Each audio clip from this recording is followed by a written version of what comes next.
Dear friends, welcome to the first in a series of 2 bonus episodes of the podcast series, The Way Out is In.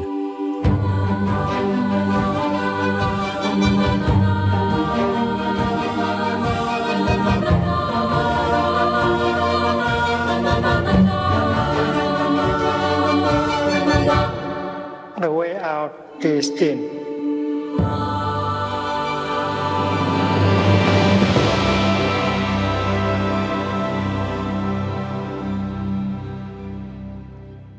I'm Joe Confino, and I'm delighted to be able to offer this first recording, which was done at a recent retreat in Plum Village called Ancient Path for Modern Times. And you're going to be hearing a panel discussion, and it's based loosely around what are called the 14 mindfulness trainings, which were Thich Nhat Hanh's global ethic, a way of living life according to ethical guidelines, which are a modern distillation of the traditional Bodhisattva precepts of Mahayana Buddhism. And they were created by Thay, as he was known, in Saigon in 1966. They deal with many aspects of what it is to live a good life. So they include openness, non-attachment to views, freedom of thought, compassionate, healthy living, taking care of anger and building true community, generosity and true love. And the 14 mindfulness trainings are taken by monastics and lay friends who have made a vow at a formal ceremony to receive, study and observe these trainings. And today you are going to hear from 3 people.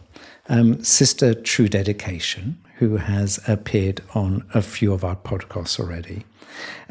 Christiana Figueres, who also has appeared on a couple of podcasts, and Christiana led the Paris climate negotiations, and she's continued to accelerate her global response to climate change, and today is the co-founder of Global Optimism and co-host of the podcast Outrage and Optimism, which co-supports and sponsors this podcast. And also, for the first time on our podcast, we have Shantum Seth.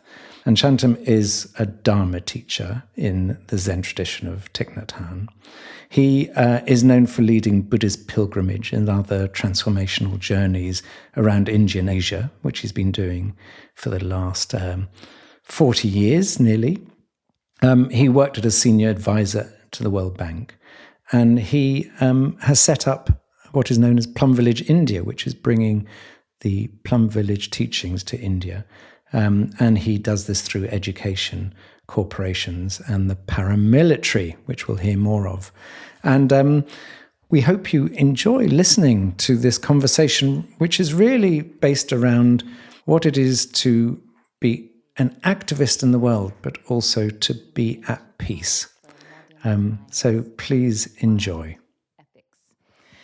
And today we will deepen a little bit our exploring of the 14 mindfulness trainings.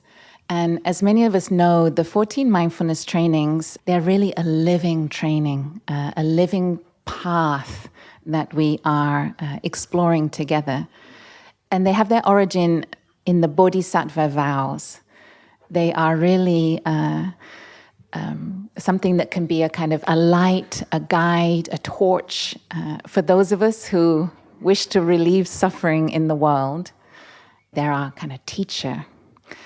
And at the same time, for those of us who may have, if you like, a baby aspiration to serve the world, these trainings are a kind of encouragement, an encouragement to pull us out of our comfort zone of perhaps even our daily practice in order to be of service. And as soon as we have that energy available to offer it to relieve suffering in the world. So there's sort of, on the one hand, the trainings equip and inspire those of us who already know we want to engage. And they also encourage and challenge those of us who don't yet know that we would like to engage. The path that Thay offers us with the 14 trainings really starts with ourselves, with our personal practice, and with our mind.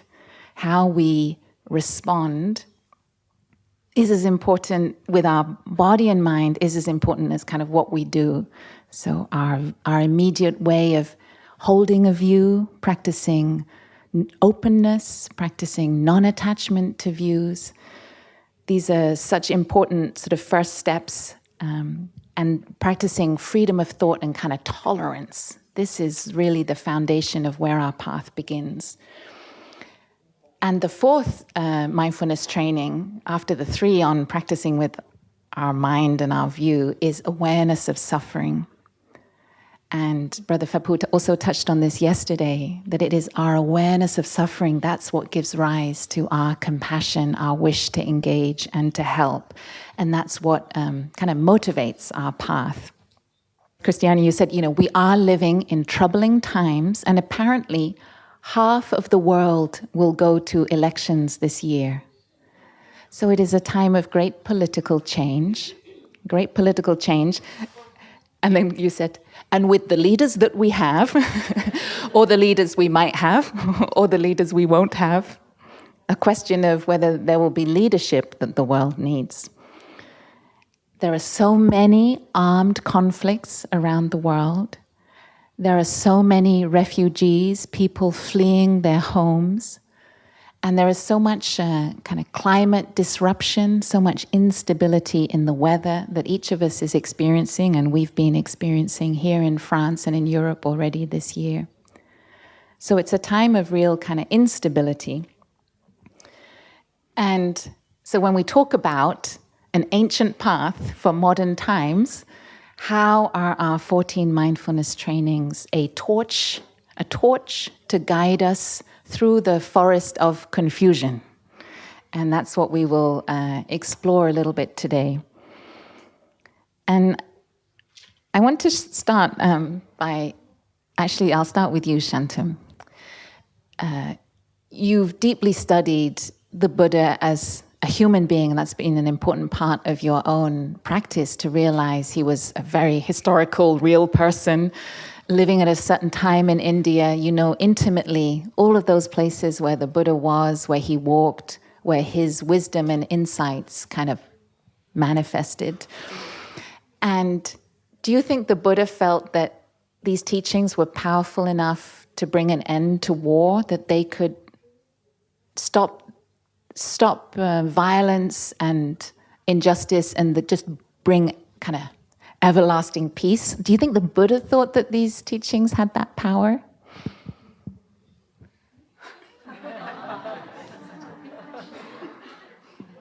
These are, of course, all prepared questions.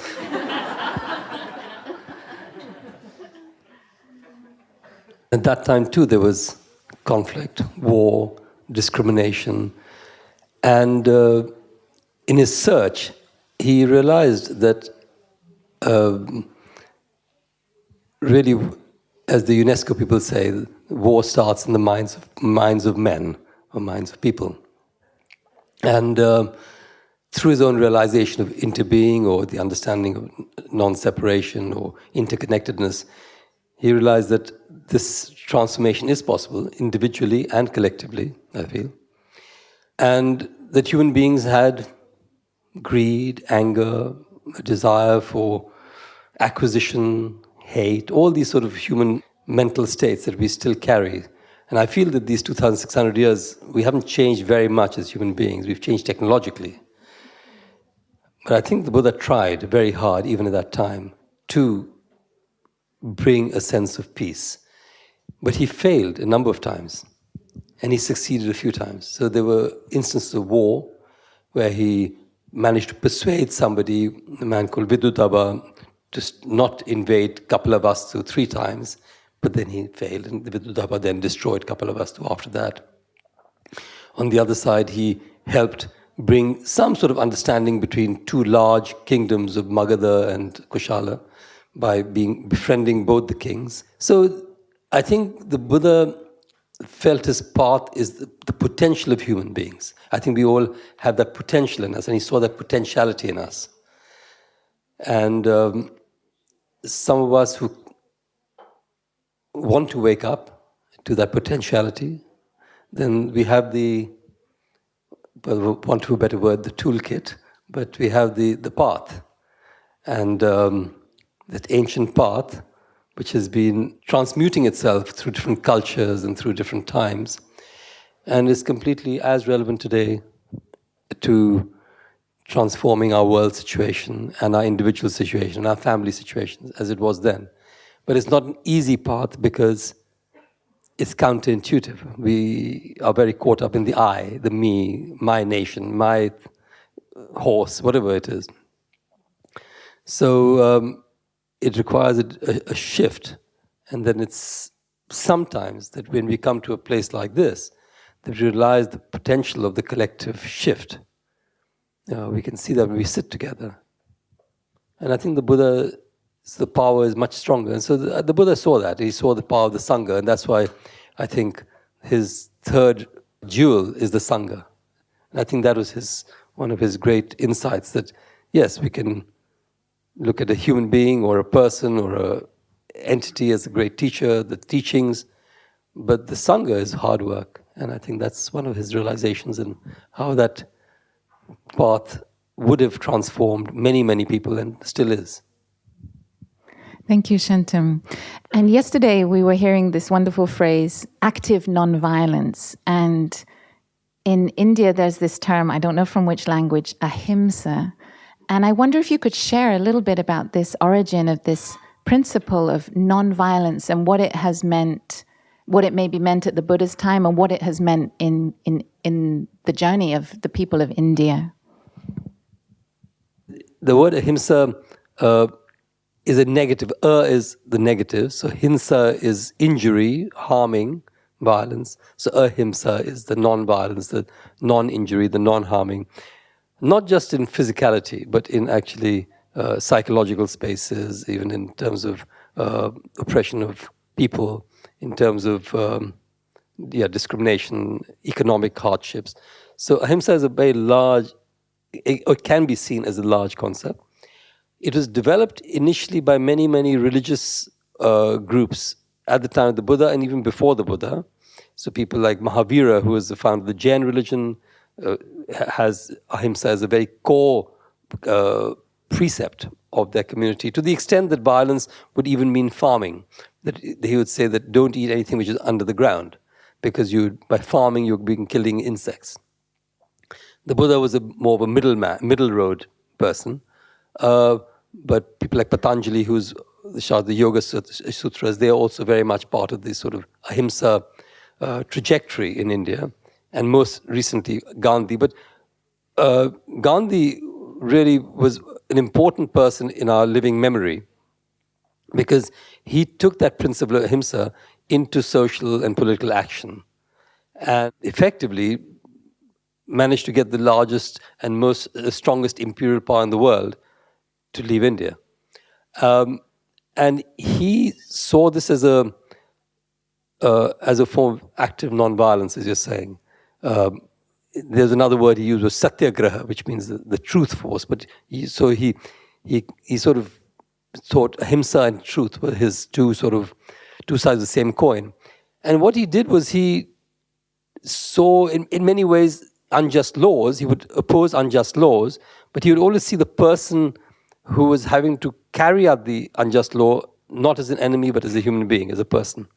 So there's a nice story where a man called General Smuts, who was really he was a general in South Africa, and Gandhi was always clashing with him. And Gandhi would always say, yes, I've broken an unjust law, give me the harshest punishment. Give me hard labor, because I am breaking a law. So I'm taking on the suffering of others for this. But at the end, when he was leaving South Africa, he made a pair of sandals, and he gave it to General Smuts. They'd clashed horribly. They didn't understand each other. And many years later, General Smuts says, I'm not worthy. I'm not a man worthy to be able to put my feet into these sandals that Gandhi made me. So it is just that this general, who had a very difficult relationship with Gandhi, at the end of his life was transformed to the extent that he said that I was not worthy of even putting my feet into the sandals that this man had made, this great man had made. So this sort of practice also informed me in my activism a lot. And we did all sorts of practices like trying to fill jails, going to jail, organizing large demonstrations to oppose what we thought were unjust laws, and especially on the nuclear dimension and the anti-racist dimension. So Shantum, you were on the streets and protesting in the UK at around the same time that Sister Chanduk was. So this is the 1980s?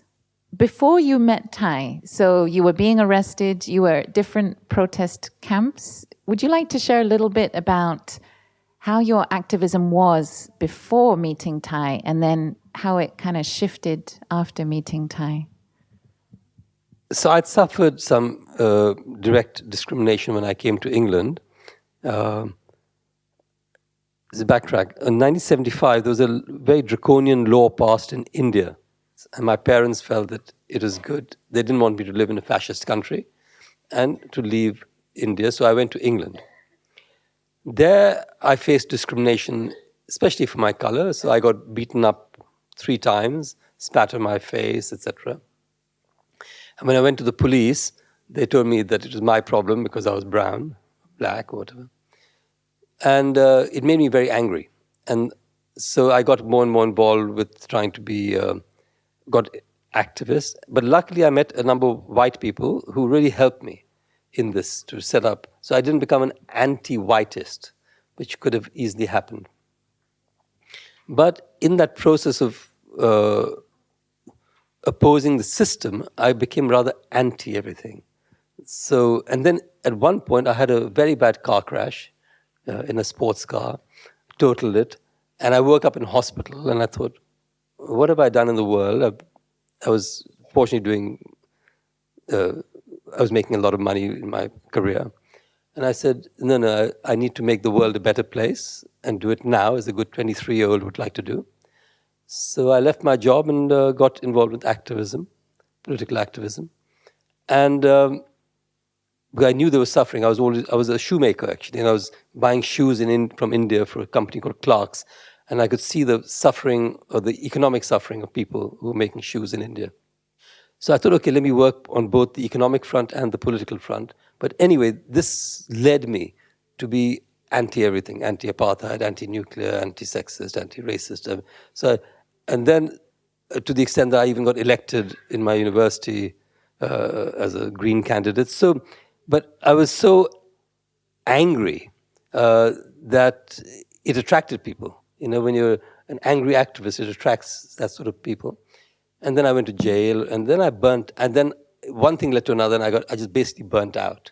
Even though I was training for nonviolent direct action at that time, on Gandhian principles, we've been doing training, how to handle the police, etc. When I burnt out, I thought I need to find a way of being peace, not just fighting for peace. And that was the search which led me to Thay. It took a number of years. And I found different spiritual practices, chanting, others. But when I met Thay, doing walking meditation on the second day of this retreat that Sister Dedication mentioned in Ojai, when I met him, I really felt during walking meditation I touched peace for the first time, viscerally as an experience. And I knew I'd found a practice and a potential teacher. And that changed my way of being an activist, in the sense that when I came back to India, I got more involved with constructive work, and also not looking at different sort of causes and conditions which create a certain type of person or a condition. I think that helped me, that understanding of, it is not me, us, and them. It was really cause and condition which created a situation where somebody got into a particular role. So not seeing man as the enemy, as it were.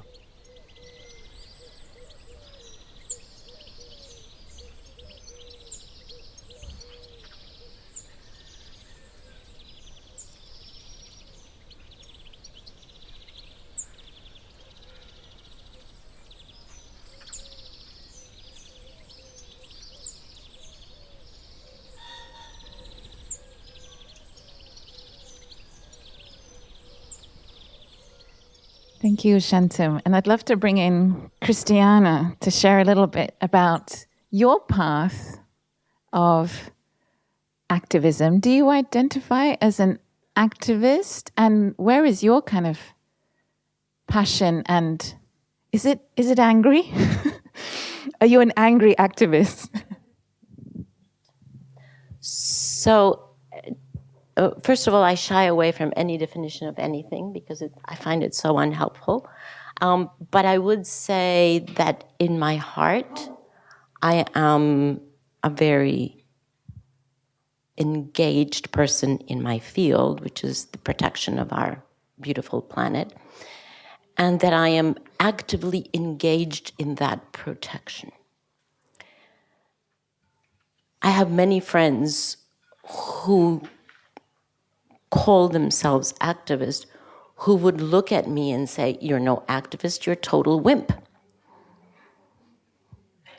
They're still my dear friends. Because we need all the different types of engagement that are out there.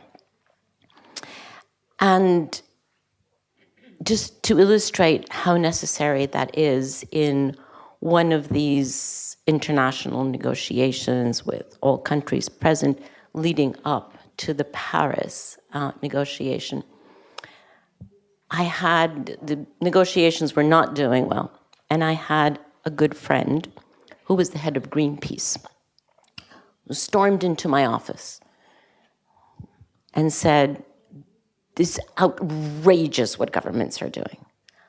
We are going to walk out.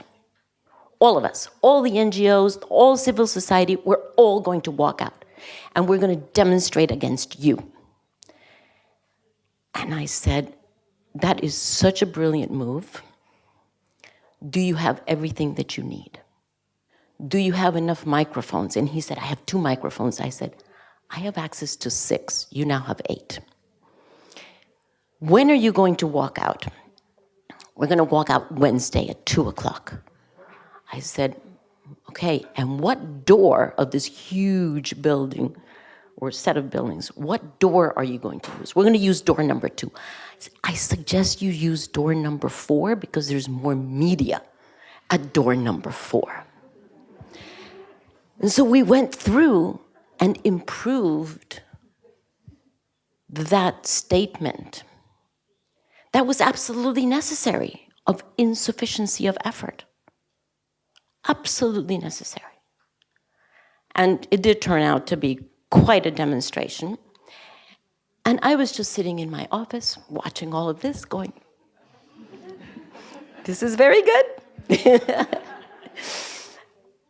And governments did step up a little bit in response. Now, that also meant that I could not relinquish my responsibility, which is to hold. At that moment, it was to hold the governmental process, which I don't do anymore. I have a different responsibility now. What has always been important for me as a guidance is to understand that because of the truth of interbeing, we all play a role. We all have our different positions, our different opinions, our different interests, and they're all necessary. Even if I have someone in front of me who views that we are diametrically opposed to each other on anything, on a family issue, on a global issue such as climate, on a war issue, on anything. If someone views that they're diametrically opposed to me, I personally find it helpful not to visualize not a straight line between me and that person, but a circle. And I visualize that that person finds themselves diametrically opposed from me at the other side of the circle. But it's a circle. And I will always know, find, or trust that there is another person or a government or an institution that will have a position or an interest adjacent to the one that I'm listening to. And then there will be another one adjacent to that, and adjacent and adjacent. And very soon, we're back to 180 degrees around that circle, and then we go around. The point is, there is no such thing as mutually exclusive opinions, interests, or positions. Because of interbeing, even the person that thinks that they're diametrically opposed to me, I always smile in my little heart because I go like, you think you're completely different to me, but actually there's a lot of me in you, and there's a lot of you in me. And actually, we agree on a lot. And I just find that that lesson of interbeing and understanding that the hate in another person is a part of me, that the despair in another person is a very active part of me. I wake up honestly most mornings despairing at what I'm seeing. The question for me then is, do I let that control my day? Do I let that control my thought, my word, and my action? Or do I use the despair as the very rich mud to transform that into the lotus? For me, there's no teaching that is as clear as no mud, no lotus. Because that is the kernel of transformation. And if we can all give that to ourselves every day, then we can make space for the despair and the anger and maybe even the hatred. And at the same time, be able to make space for the reconciliation and for the growth in our shared humanity that we all are living. Thank you, Christiana. I'm so in awe of what you've just shared, and really, for me, it feels like you're speaking to this kind of right view, this kind of radical courage of the first 3 mindfulness trainings, of real openness of heart and mind. How do you find the strength to keep that openness, especially when, I mean, and I hope you don't mind me saying this, you have had such personal attacks from within the climate movement as well as from outside the climate movement. How do you find the strength? What is your source of strength? So we've had the insight here. How else do you find strength to do this? Isn't the insight the strength? I think it is. I think it is. And yes, I have been the target of many attacks and many criticisms. And attack not taken. Because I so understand the anger. It's a part of me also. It's not like I'm in La La Land. I know the reasons. I know the reasons for anger. And if the anger is directed at me, it's probably a good direction, because it means that anger will not be reflected back. And so I have the opportunity to, without preaching, because honestly, preaching is so unhelpful, at least in the field that I work in. But without preaching, it's all about the internal work. It's all about the quality of the presence that we bring to that situation. The quality of the presence, not what we say, not what we preach. It's the quality of the presence that allows the other person to have the space that they need at that point in time to express the emotions that are overcoming them at that moment.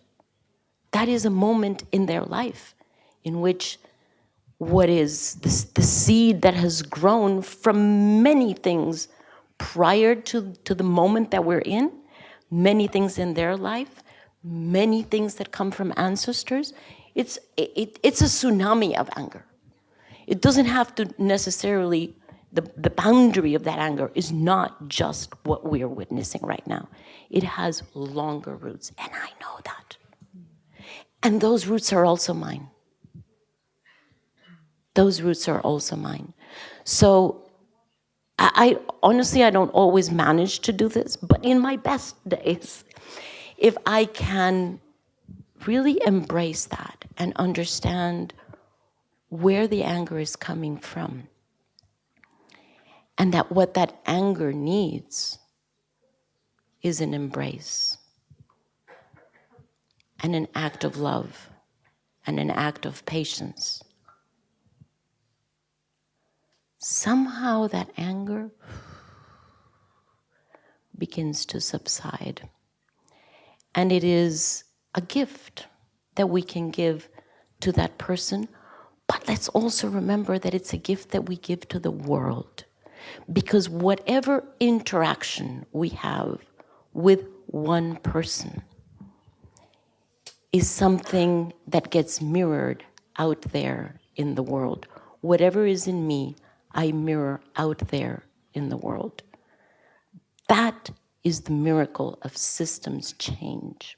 Whatever I do is actually having an effect on the world out there.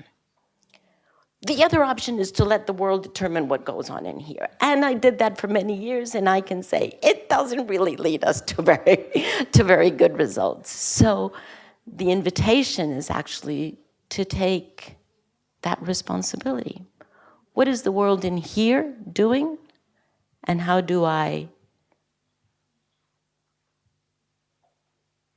reflect that onto the outside world?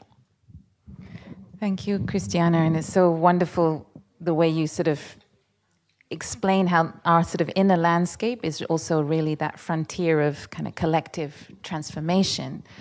And what I also really admire in your way of being is you're not afraid of the strong emotions, that you have this kind of courage to lean into them, to befriend them. And as we know, one of the trainings is about taking care of anger.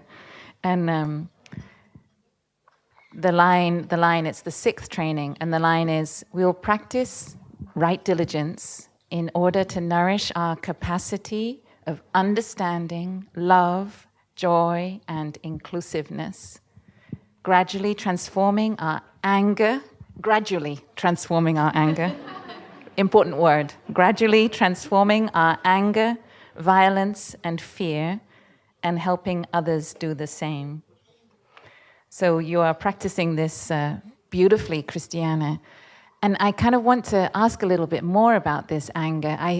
It seems so important for me how you allow it to be there, you recognize, you embrace it, you give it space. And maybe not everyone here is aware that in Plum Village, with Christiana's help, we've been hosting retreats for climate activists, especially who hold different views from each other and might be attacking each other in decision-making settings or negotiations. And how have you seen the kind of path that Thay offers us here in Plum Village and these practices, how do they help with this fire of anger that has its right to be there but may not always be helping? Or maybe it does help. Does the anger help? I think it does. The mud. The mud. Yeah, I called it the circular firing squad, which is this dynamic that we have built among the environmental community, where we all feel very self-righteous about knowing exactly what to do. I have the perfect solution, and therefore your solution is not valid because it's not mine, and your solution is obviously invalid because it's also not mine. And then we start attacking each other as though we had the time to attack each other. And so that is one observation that I started to make several years ago. And then, in part because of that, but in part also because we continue to destroy the natural environment around us. Those who are dedicating their life to the protection of our planet are very often, by now, full of anger, of despair, of frustration, into burnout or beyond burnout. Thay's teachings saved me from suicide. And when I look out onto the climate community and I see the depth of the pain, and it's not just climate, it's all environmental and frankly, increasingly all social issues. When I look out and I see this world that, as you said in the beginning, has so many challenges, and I see so many people dedicating their life to bring harmony, to bring resilience, to bring peace, and not seeing that reflected out there, that leads to huge frustration, to anger, to despair, to judgment, to blaming, and to self-deprecating behavior. And just as I wrote the letter to Thay in beginning of 2014, I reached out to Plum Village again because I said, these people who are dedicating their life, it's not that they're environmentalists 1 or 2 hours a day. No, it's their life. They are dedicating their life. I have women, and I deliberately use the word women, who are 11 years old, who are dedicating their life to protect the planet. There are also women who are 68 or much older than I, and men. And so that dedication that comes out of this deep love for the home that we all share, when that is not visibly mirrored that we are bettering that, it is no wonder that we have the despair, the anger, the frustration, in fact, even the suicidal thoughts. So I really thank you, sister, and the entire Plum Village that has been willing to do the very, very hard work of rescuing hundreds of environmental activists who were about to give up. Because we cannot give up. We just cannot give up. We have to see everything that we're seeing as the mud, and we have to stand up for the lotus. We cannot drown in the mud. And so that's what we're doing.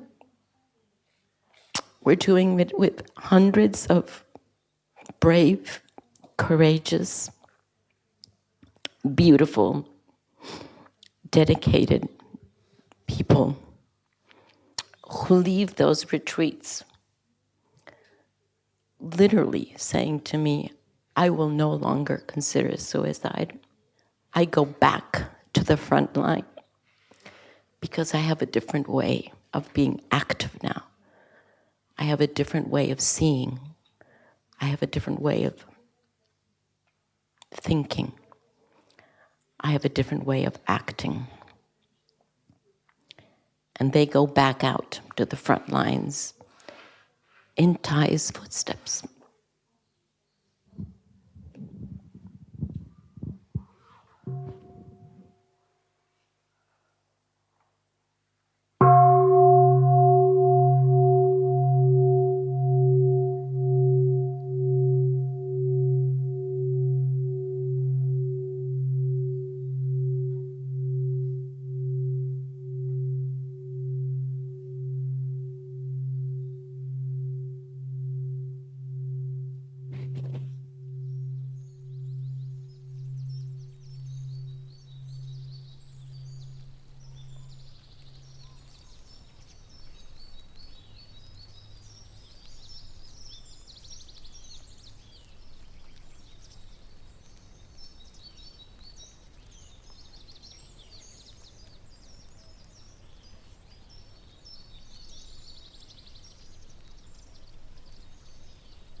Thank you, Christiana, for your courage and vulnerability. We are growing and learning from your example.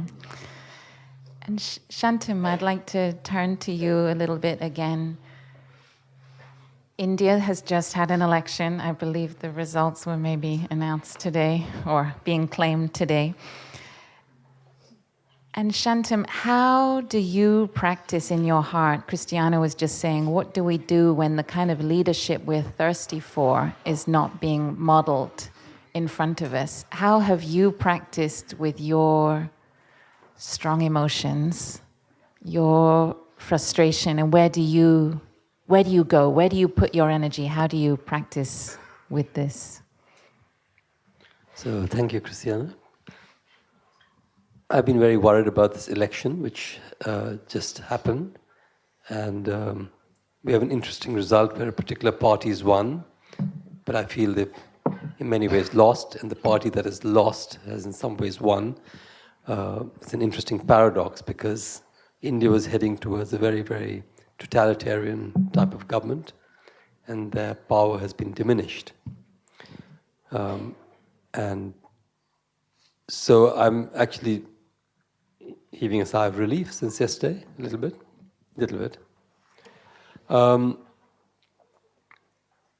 But I think the way I've tried to work with it is both on a personal level, but also in a collective level. On a personal level, I've tried to meditate on the person who has been the dominant figure in this authoritarian state, and realizing that he too is a victim. He's been indoctrinated since a very young age into a particular type of fascistic type of model of government. And with him, many millions have been, and so there's a large club of them, and it's been an ideology which has been developing for the last 100 years, based very much on the Nazi type of model. So when we look like that, or when I look like that, I realize that the leadership is also their victims, and how do we see them as that? And then in them, I see the potential of transformation. On a wider thing, we realize that many people in our sanghas are also thinking in a similar sort of despairing or were despairing way. And we realize that actually the sangha is a refuge for us to share and to be able to really bring our, whether it's our frustration, our despair, but not to make, as we say in the trainings, not to make the sangha into a political instrument. So we talk these things. If anybody wants to act outside on the individual level or with others, we have lawyers, activists, people in our groups who do things. But the Sangha itself is a place for training our mind, a place of refuge, a place of being able to share our frustrations, our deep anger, and our fears. The state of India was becoming, for the first time, a very fearful state. We couldn't say what we wanted to say openly. Everything was being controlled. So I think that's what I would say we try and handle it that way. And I've known him personally. I remember there was a situation where there was a terrorist attack in India some years ago. And I saw this man, it was live TV pretty much, and this young man who was identified as a Pakistani later, and shooting people, innocent people, and it made me more and more angry, the whole thing. I was just thinking, what is this? And then I just sat and I went for a walk, and I remember Thay saying, somewhere saying, if you can still see the flowers are smiling, you're okay. So I spent time with the flowers, and I felt the flowers are still smiling. And I came back and I reflected and I sat. And I realized this man must be indoctrinated. He must be given some incentives. He probably comes from a poor family. Probably, it could be anything from a farmer's family, as it turned out, where crops were failing year after year. And he'd been indoctrinated. And I realized, this is exactly what it is. And maybe if I was in a similar situation, I'd be exactly in that man's position with an AK-47. I mean, if that was... So that sort of realization that he is not separate to me, and I have to actually try and work towards creating a world or situation where we don't create monstrous elements of ourselves to manifest in killing other innocent people. So I think I look at the political situation like that. Maybe I'm an eternal optimist in some way. And I think that also comes from the teaching, because I realize that when we work, in whatever work we're doing, the key, I would say the bullseye of our teaching is the understanding of interbeing, of non-separation, not othering. So we cannot, and I remember many years ago I was in England when there was the war between Argentina and England, and the way the othering of Argentina was going on. And the same is with what is happening with the Muslims in India, or with other communities. And you can see the reflection and how autocrats use religion, use nationality or nationalism as vehicles for othering. So I guess that is the sort of way we try and work outwardly, whether in education or within the Sangha. Thank you, Shantum. And what's extraordinary is you're also channeling all of your energy. So the form of your activism has kind of taken this new shape now with the kind of collective action, if you like, as a Sangha. You're doing work with the military police, if I am right, the military police in India who approached you and asked for help. So it would be lovely to hear how that came about and how you see your life work to kind of shift consciousness in India, and how you came to choose also the realm of education, which then in Thay's trips to India, particularly in 2008 and 97, to really water the seed of a shift in the educational program in India to be where kind of seeds of peace and awakening, and not fanaticism, not intolerance, not religious indoctrination, but how you saw that if the kind of teachings of Thay could enter the education system in India, that could lead to a shift. So it would be wonderful to hear how you feel that shift in your energy to these fields of action to help water good seeds in India. Yeah, so a part of me thinks strategically, and Gitu, my wife, and we have a sort of Sangha, we think like this: how do we affect change in society? And who are the main players? Whether it's the media, or whether it's the politicians, or whether it's the educators, the different dimensions of society. So we see which aspects can we work with our Plum Village training. So with the police, so when Thay came to India, we did that. We actually exposed many people. Thay was the first person who addressed Parliament as a religious leader. We had him speak to 250,000 Dalits, who were so-called untouchables, who embraced Buddhism. We had him talking to the educators, the politicians, the corporate sector. So different aspects of society. But one aspect that we really focused on was the educational aspect. I really felt, and I think Thay felt the same, we discussed it with him, was that this is a slow drip process of shifting consciousness. And education is the key. And the Dalai Lama famously said, if every child of 8 can learn how to meditate, we will have peace in the world. So part of that understanding is, and also for myself personally, my own education, which was a privileged education in India, I never learned how to handle my anger, my fear, my jealousy. Key practices in the Plum Village sort of tradition or Buddhist tradition. So I felt how to bring in mindfulness into school education. So that is what Thay initiated in 2008. We had large retreats. And then since then, we've been trying to bring it into curriculum. Now every teacher in Delhi, every trained teacher in Delhi has to do a 3-day mindfulness course. Whoever becomes a teacher in a Bachelor of Education, a Bachelor, Master of Education, also working in the new educational policy in India has now recognized mental health as a key issue. So we're now going to work with these people, see how we can bring in mindfulness as an antidote to the mental health issues. So, and then trying to create model schools, and then more deciding to work with teachers and institutions rather than just students, because it's as I said, a slow drip process. So the teacher has to, as we say, the unwritten curriculum is the presence of the teacher in the class. So that's how the transmission takes place.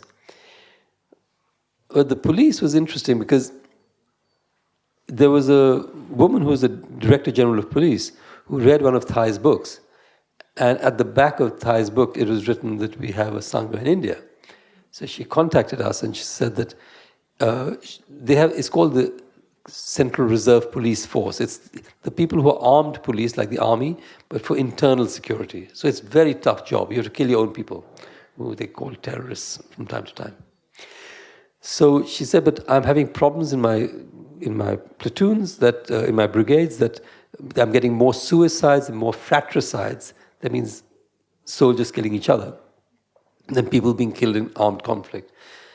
And they're not being able to handle their emotions, they don't know how to handle. So can you help?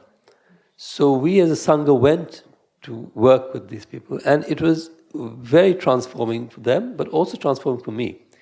Because they were men, 35, 40, and they were crying. They said, nobody's ever asked about our feelings, ever. We've been trained to kill. We've been trained to see an enemy. And of course, other people said, what are you doing there? You know? You're actually countering that training by helping bring up the compassionate side. And so, well, we've been invited as good. But the backdrop why it was interesting for me was because when I was in England as an activist, we had this I was beaten up by the police a number of times. So I had a very antithetical view to the police, which was, I used to call them pigs. And I had a friend in our Dharma sharing group yesterday, close Dharma brother of mine, who was sharing how he's the son of a policeman and suffered that in his school. And Thay, there was a woman called Sherry Maples, who used to be part of our Sangha, who invited Thay to lead a retreat for police people in Green Lake, somewhere in America, Madison. And I went to that, and that's the first time when I started seeing police people in a different way, as seeing the worst suffering of human nature. They were always called in for the worst situations, whether it's family dispute, whether it's accident, whether it's a murder, or whatever injury. So that's a very toxic life they lead, and so for me, now working with the police is a wonderful, not just healing, but I just feel so lucky to be doing it, because I feel, it's completely changed my view on these people. And as I say earlier, that we have to remove the person from the situation they've landed in, for whatever causes and conditions. Many of them have come in through idealism to the police force, but then have got, it's a toxic space, that. So I think that's what I feel, that working in society through the power of the sangha. We always work as a sangha, and we've taken that model from the monastic community. When we teach, we don't go only as one person. We go as at least 4 or 5 people to teach. So whether it's with the police, whether the corporate sector, whether it's with the educators, whether it's with politicians, we work as a sangha and model a sangha so that can also be. And then with every school we work with now, we say that we'll work with you, but you must set up your own sangha in the school. And that is the model we've used which is, some schools have been going for 22 years, having sanghas in their own school. Thank you, Shantum, for continuing Thay's work in these fields. And some of us may remember the 2014 June retreat. If you haven't seen the Dharma talk where Thay responds to the question about whether it's appropriate to bring Plum Village teachings to the military.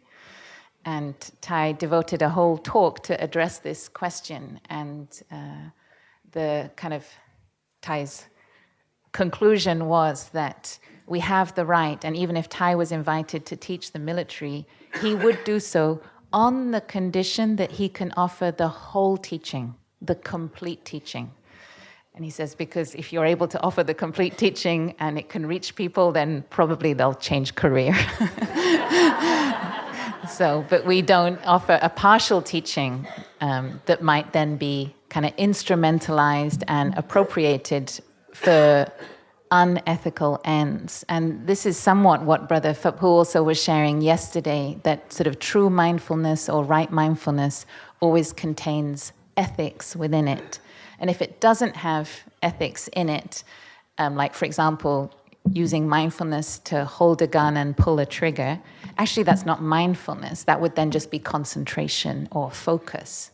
But mindfulness is your whole being, including our ethical values, are there in the present moment. And then, as Shantum was saying, we don't see the other side as the enemy. We see them as a human being with a family, with ancestors, with a culture.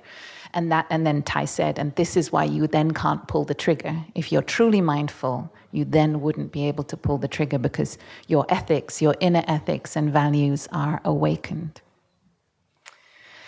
Let us enjoy a sound of the bell. Wonderful to feel the living Dharma, and we can check in with our bodies, our feelings, a lot coming up this morning. We can generate the energy of compassion for ourselves, for the world, and feel this collective energy of mindfulness radiating into us, around us as a Sangha body, and also into the world.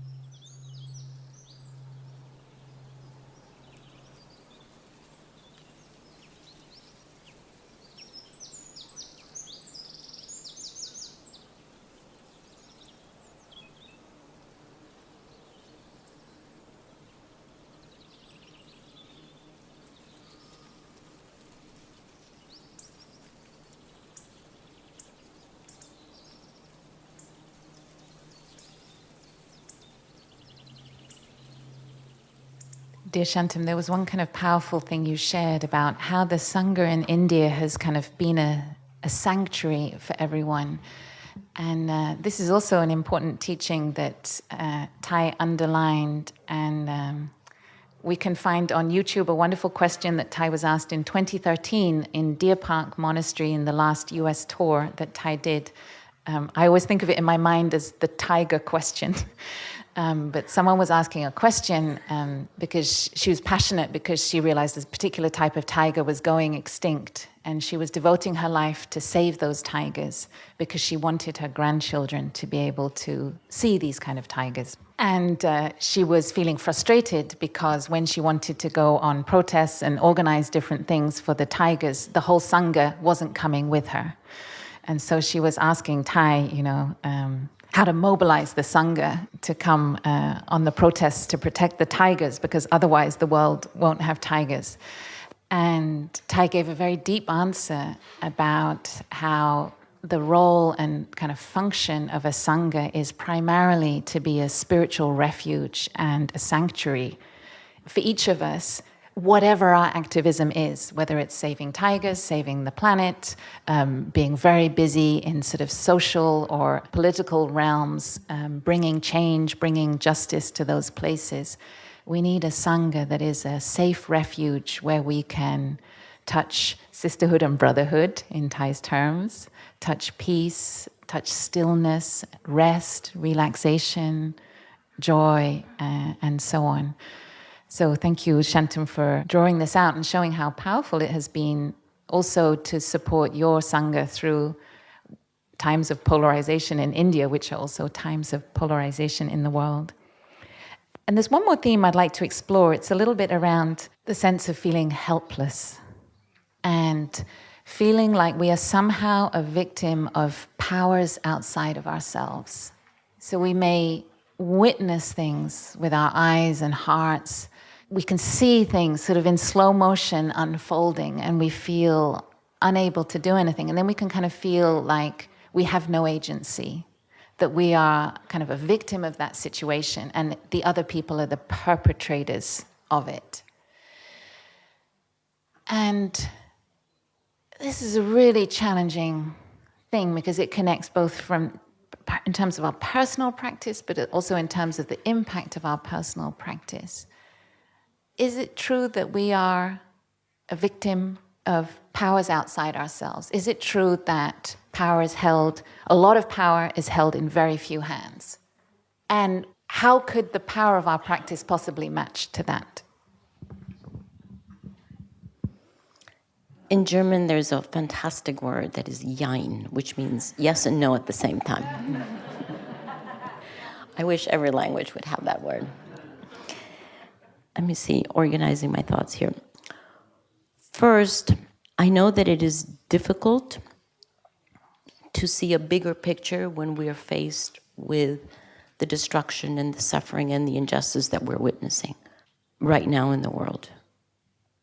But if we take a longer arc of history and we understand that our little life is just a short history and that there is a much longer history, let alone the ultimate dimension, then we have to acknowledge that actually, to come back to your very first question, to Shantum, yes, we are a better particular species than we were 2,000 years ago. Despite the cruelty that we're seeing now, there's less cruelty and there's less war than there were 2,000 years ago. There are better conditions of health for everyone. There are better conditions for women, for children, etc. So those two things don't cancel each other. There is incredible cruelty right now, and we are getting better at dealing with that cruelty. And we still have a long way to go. The second thought that comes up is the difficulty to see, and all of this is sort of in duality, right? Because if you partake of duality, you say, okay, this pain right now does cancel the betterment of human society. No, both are true.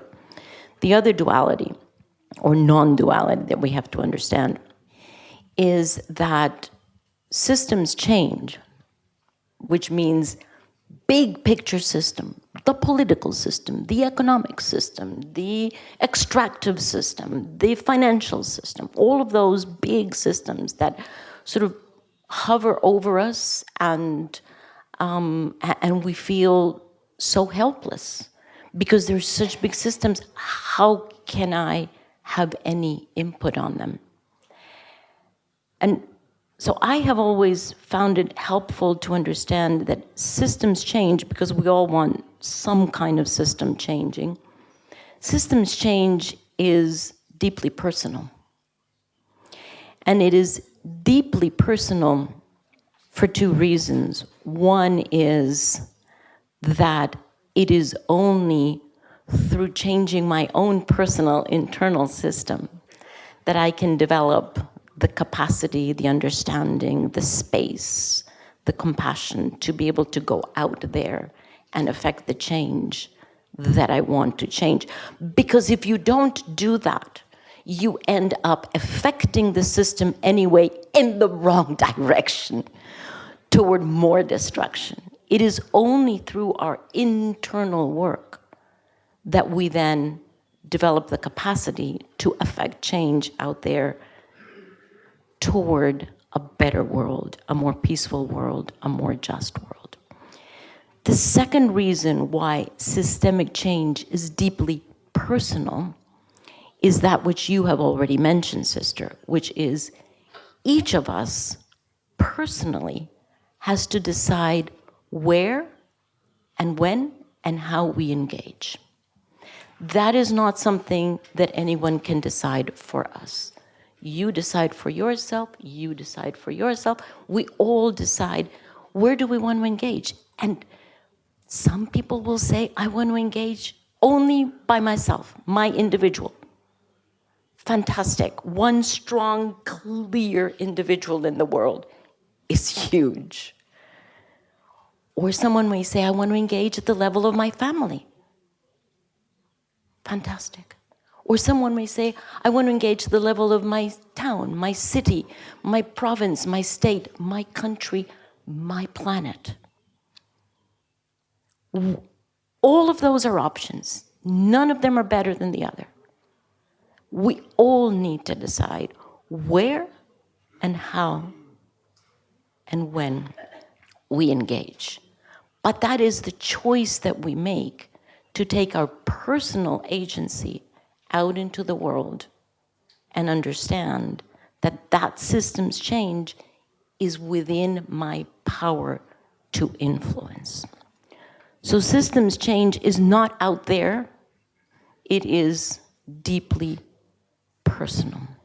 The third non-duality that is important to understand is the duality that is very often, that you just mentioned, Sister True, which is the duality between victim and perpetrator, that in some literature has a third agent. But just for today, let's just take the victim and perpetrator. And because we're human, we have all perceived ourselves in some capacity at some point in our life as the victim of someone or something. I make that statement, and I'm actually tempted to ask, is that a false statement? Who here has never felt victimized by something or someone in their life? Has anyone been completely exempt of feeling victimized? I don't see any hands going up. That is an innate human experience. Now, there again, we have a choice. We have a choice with that experience. Do we choose? And if I had had the other question, like, who has felt victimized? I would, my hand would be way up there, reaching the roof. And I think most of us would. But we have a choice whether we decide, understand, evolve ourselves to saying that is my only option? Or can I also, without denying that there was perpetration, because there very likely was, but can I also understand that if I label myself as a victim, and I often do, what I am doing is labeling the other person as perpetrator, automatically. Because otherwise you wouldn't be a victim. So if I say, and I'll just pick my mother, who's not here to defend herself. For years, I felt that I was the victim of my mother. When I understood that as long as I hold on to that belief, I am accusing her of being a perpetrator. And here's the interesting experience. If I then go to my mother, which I did, and I said, you know, here's the problem. You did this and this and this and this. What do you think the reaction is when you accuse someone of being a perpetrator? The reaction is not usually, yes, you're right. The reaction usually is, but I did it because you did this and this and this and this. So you can see the victim-perpetrator dynamic almost as a seesaw. At one point, I'm a victim, seeing someone else as the perpetrator. Very quickly after that, that perpetrator sees themselves as the victim and accuses you of being the perpetrator. And that dynamic goes on and on and on. And that dynamic is a historical dynamic that we're very painfully witnessing in the Middle East right now. Not a dynamic that brings any healing. And a dynamic that we consciously or unconsciously partake of if we don't intentionally step in to heal it. If we don't understand that it is a human dynamic that we can witness, but that we do not have to partake of. Because the moment we partake of it, either because I'm a victim or I'm a perpetrator, because I'm both, call me by my true names, if I partake of it, I'm actually strengthening that dynamic. And that's not what we want to do. We want to heal that dynamic because we have inherited from thousands of years ago, from all our ancestors. And what we would like to do is to heal that dynamic for those who come after us. I was incredibly privileged to have that lightning understanding when I was helping to negotiate. Very difficult between global north, global south. You can imagine, we in the developing countries, we are the victims of you in the north, you cause climate change, et cetera, et cetera, et cetera. And that dynamic did not allow for countries to agree with each other on many things. And when I realized that I was in a dynamic with my mother and with my former husband, and that I saw myself as a victim, and the two of them as perpetrators, separately, in different chapters of my life, but the same dynamic, repeating. And when I started, because I'm still on that path, I have not healed that, but when I started to heal that dynamic, I started to see, without preaching anything, I started to see that dynamic lift in the conversation between governments. Why? Because what we do inside has a reflection outside. Systems change is deeply personal. That's why we have such a responsibility, because it is not just about who I am as a person. It is also about what this person affects out there in the outside world, whether that is the family, the community, the state, the globe, whoever, the mother, the former husband. That's why we carry such responsibility for our inner work. If it were just about us, who cares, frankly? But it's not just about us. It is about each of us as part of this incredible reality of interbeing. And we have that possibility to affect so much more than us if we do it intentionally. Thank you, Christiana, and thank you for speaking to the power of kind of this radical insight, compassion, and inclusiveness that our hearts can kind of open up to, and then how that can be a unique contribution to some very critical moments, because maybe not everyone in the room is dealing with their inner victim-perpetrator dynamic. And Shantum, I just wonder if you would share with us an example from your path, your time with Thay, when there was a very tense moment in India and between India and Pakistan, I think, and that Thay, with this incredibly vast and open mind of non-discrimination, felt that he could contribute something. And maybe you could share a little bit that story for us, because it's, I think, a beautiful example of how when we can resist the judging and the blaming and the finger pointing, maybe a new path of action can kind of open up. No, it was a time when, I can't remember the exact year, but India and Pakistan were coming very close to a nuclear war. And Thay had been to India. I had met many of the political leaders in India. And I was here in New Hamlet, and he just came up and said, Shantum, if I can help in some way in this, I'm happy to do so. At which point I rang a very senior minister in the government. I don't know if he was the defense minister or somebody who was very high in the Indian government, and said that, and who'd also met Thay when Thay had been to India.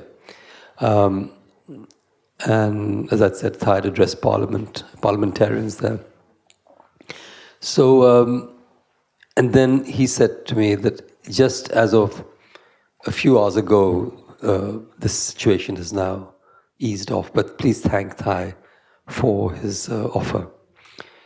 So I felt he was totally engaged, but he also knew where, and he had to choose where and when he could make an intervention which may have some effect. But I also come back further to the Buddha, and I think why I feel the Buddha's teaching is so revolutionary is that at the time of the Buddha, there were many, many different types of traditions. And many were determinists. You know, the fact that the three of us are sitting here and Patty's sitting here is exactly what is meant to be. We have no choice. And there are many, many people who believe in that still, or believe in a fatedness, or believe in some sort of power much beyond the human entities that we are. But the Buddha said there is that degree of self-agency. That's why we can choose how to respond appropriately to a particular situation that arises. And that was his training. That was the training of the mindfulness trainings. How do we respond appropriately to whatever situation arises? And also handle our emotions in that context and not react, but respond. So I think it links what Christiana is saying, what Thay was offering, what you say, links into the larger Buddha field. This is a type of thinking. I don't know what I call it, systems thinking or cosmic thinking. I don't know, but some sort of thinking process that something like the Buddha set in process. And people in the West, the existentialists and all, have also taken this up in their own way. So I think it's not a given that people believe that they can do something. They have agency. And I think the Buddha path allows us to have that agency and also see it now in lives and how we respond. And I like that respond appropriately type of phrasing. And one aspect which Thay brought up, which I think was a revolutionary type of dimension, was that we are not responding only as individuals, but we are responding as both in a historical context and in a ancestral context and a cultural context, but also that we can move together as a collective. So this understanding that the Buddha to be will be a sangha, that we can shift a collective consciousness. That I feel, I've been looking in the Buddhist text to see whether the Buddha ever talked about it. I have not found something.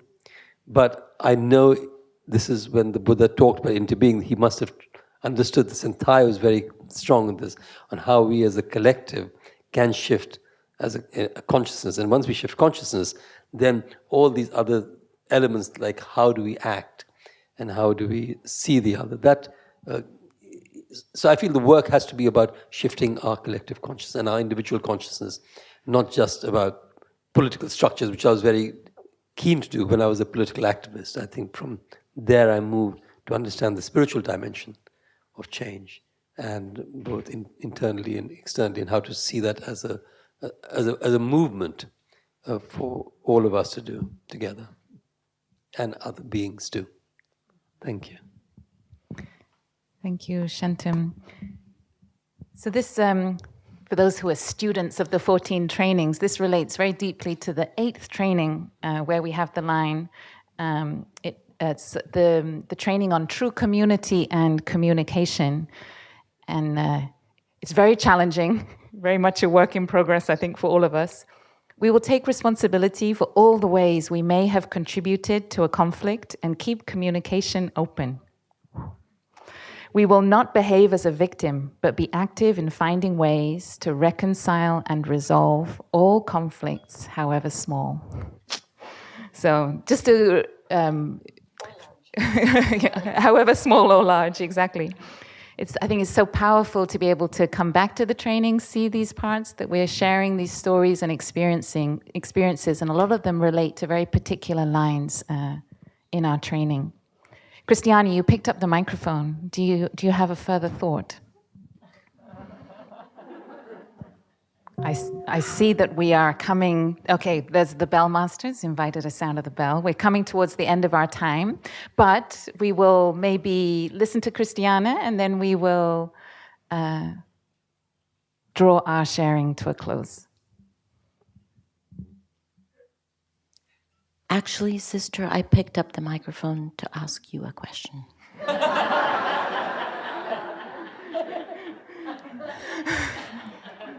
You are my elder sister. I have huge respect for you. So I asked your permission. I'm now asking for your permission to ask you a question. And the question that I would love to hear you address is hopefully to bring this whole conversation to a crystal clear close, which you do so beautifully. No pressure. And here's my question. And I think we've been talking about this in many different ways, but I would like to hear you very crystal clear answer the question. If Plum Village is a center for refuge, for healing, for teaching, we would all agree with that. Is it still a center of engaged Buddhism? Well, first I will cheat by bouncing this straight back to you, Christiana, because I think it was early on in the pandemic, you were visiting here, or it could have been in 2019, you were visiting here, and we asked, how can we be of support to the climate movement? What should our realm of action be? And you said, we need you to take care of Plum Village so that it is a sanctuary, a place of refuge, and a place of peace for the climate movement. So I will just, you did say that. And I remember being disappointed. I remember thinking, I'm sure there's more we can do. That was actually my first response then. I was like, come on, Christiana, come on, we can do more than that. And actually, it was thanks to you saying that personally for me, it was a real then time of like learning and inquiry. And it stuck with me for weeks and months. I was like, Christiana wants us to be a sanctuary and a refuge. And so that was a real lesson for me, which I'm grateful for from you. And it has helped me realize, I think more and more, like really personally over the last few years, what the engagement of our engaged Buddhism is. And that word engage is with our whole body and with our whole mind. Specifically Plum Village, France, because actually the words Plum Village, as many of us know, can mean 1,000 things and maybe different things to each people. But if we just talk really about the residential fourfold community here in Plum Village, France, each one of us is engaging with our whole body and our whole mind to live the 14 mindfulness trainings every day, every hour. And some of us have a few more precepts, a few hundred more on top of this. And so we engage on, so I would say, personally, my engagement, and I feel the engagement of our spiritual family here, is to engage in deep transformation of consciousness at the base, in our own hearts. So this starts on our sitting cushion, in our shared dormitories. For those of you who've been here on a Rains retreat, you know what we're talking about. How to live in harmony with people from different cultures, different views, different backgrounds, different languages. How to deepen our understanding and our healing together. So for me, this is already a level of engagement I just cannot even compare to my years of a lot of engaged action on the streets of London. It's of a different level. So our engagement is a kind of inner, visceral, physical, hourly, daily commitment to compassion, to mindfulness, to inclusiveness. I would say, I mean, peace is a big word, but like peace among a cooking team, peace in a dormitory, peace in a organizing team. I mean, these are real fields of action, and that's how we grow. That's actually how we train as monastics. That's where we're cultivating our peace, our compassion, our tolerance. So when we say the words engaged Buddhism, they are words that Thay needed at a certain time. And they actually, Thay coined this term in the 1950s with a series of articles on engaged Buddhism. It has a very clear root. And it's very interesting that if we kind of study Thay's pathway and Thay's arc, Thay's engagement evolved over time. And so from his engagement in social work and with Sister Chan Khong and the School of Youth for Social Service in Vietnam in the 1960s, how it then developed in his peace activism in the late 60s and 70s. And then after 1975 and the Paris Peace Accords, Thay was kind of starting again at zero as what he described as a bee cut off from his beehive and a cell cut off from his body. He was in Paris and his whole community, his whole life, his whole work was in Vietnam and he couldn't go back. And this was a time, I think, of great kind of despair and sorrow and pain. And even, it's very interesting, that was also a time when the peace movement was, very angry with Thay. Because at that moment, the peace movement was going towards taking sides, and Thay was very, very adamant that he would not take sides. And so it was a very tough time, very isolating time for Thay. And from that, we start to see a shift in Thay's engagement and action through the late 70s and the 80s, then founding Plum Village in the early 1980s. Thay was experimenting with what would it mean to create a community of peace? He said, I see a lot of anger in the peace movement.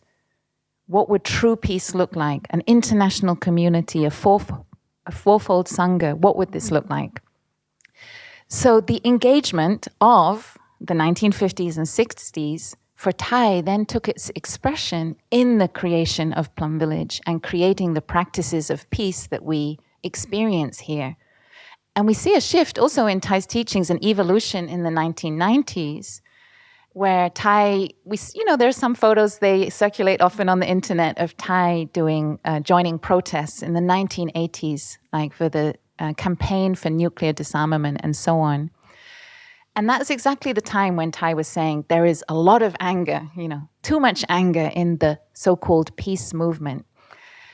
And Thay said, in fact, you can send in a Dharma talk, you can send all the bombs to the moon. You can send all the bombs to the moon and those roots of war would still be in our hearts and minds.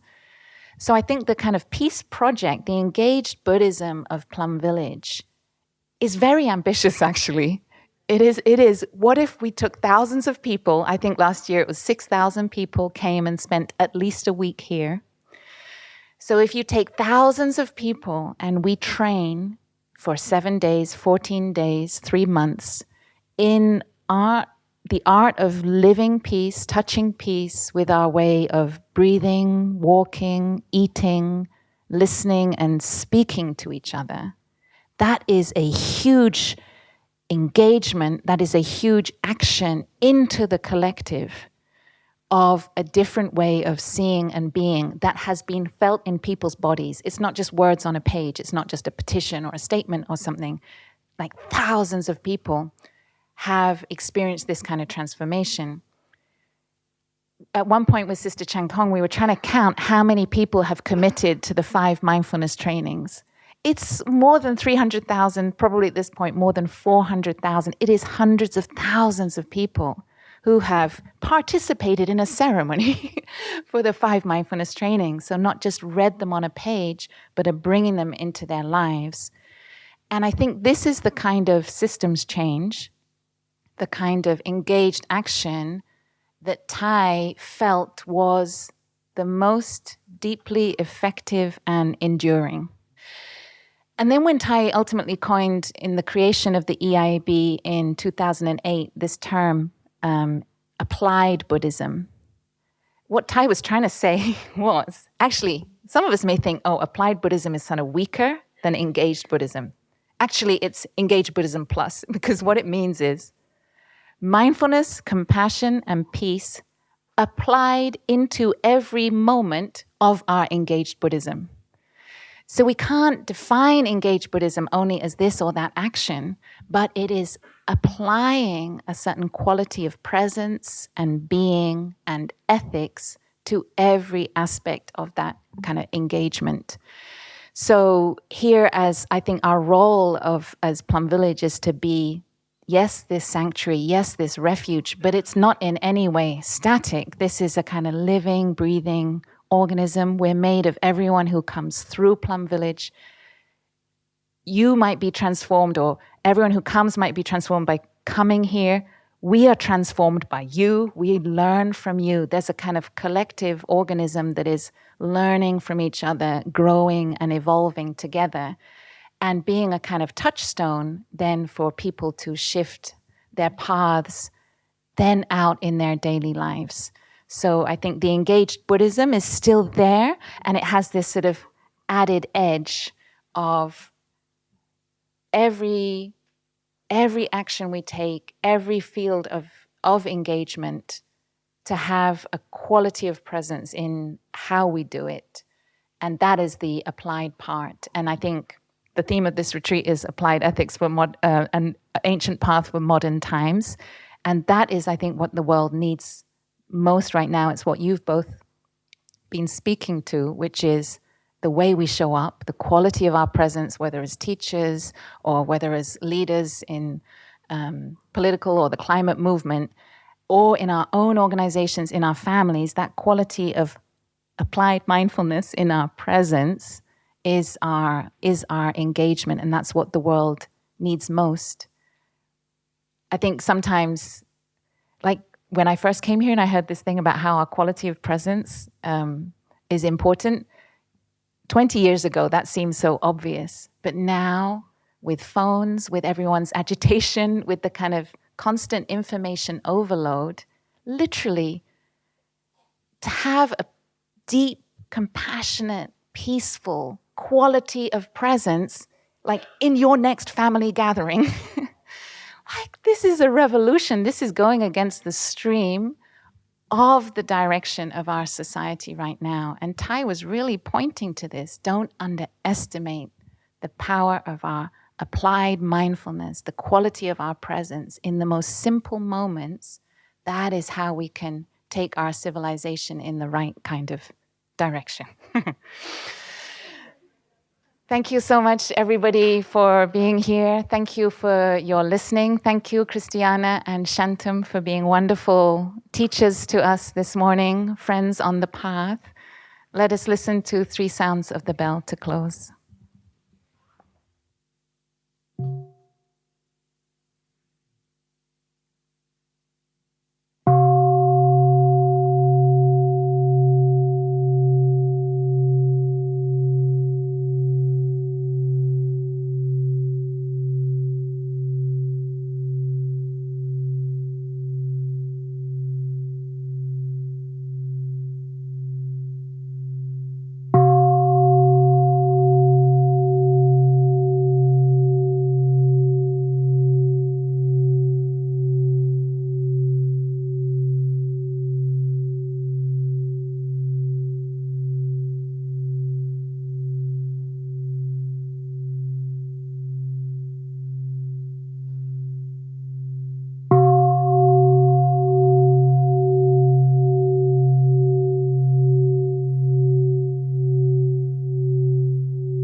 Dear friends, I hope you've enjoyed this discussion and found some real value in it.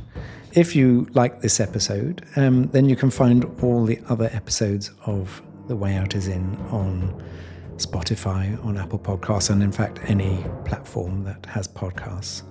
If you'd like to support the work of Plum Village, you can donate at thichnathanfoundation.org/donate.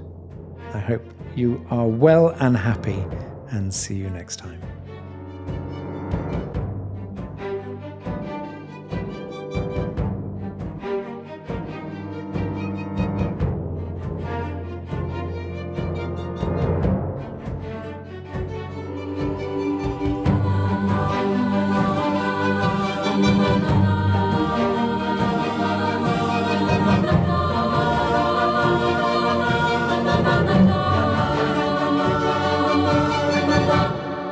The way out is in.